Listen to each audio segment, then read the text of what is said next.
dalam rangka memperingati Hari Dharma Karya Tiga dan Hari Kemerdekaan Republik Indonesia. Jadi kita jajaran Kanwil Kementerian Pendidikan HAM Sumatera Selatan melakukan beberapa kegiatan.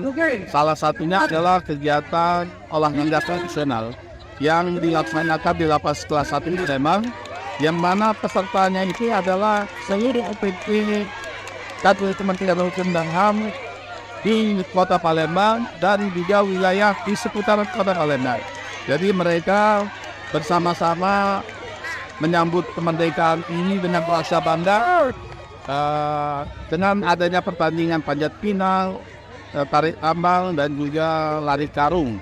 Jadi mudah-mudahan ini menjadi lahan untuk silaturahmi antara pegawai dan juga meningkatkan imun tubuh supaya tetap sehat, dan Kementerian Hukum dan HAM harapan kami makin jaya.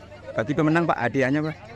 Hadiahnya sebenarnya ini hanya sekedar hiburan biasa saja. Hadiahnya nanti akan dibagikan pada saat syukuran Hari Dharma Karya Tiga, Hari Kementerian Hukum dan HAM, tanggal 21 Agustus yang akan datang. Jadi ini dirangkaikan kemerdekaan beserta Hari Kementerian Hukum dan HAM yang jatuh tanggal 19 Agustus setiap tahunnya. Tapi karena perayaannya kita laksanakan di tanggal 21 Agustus.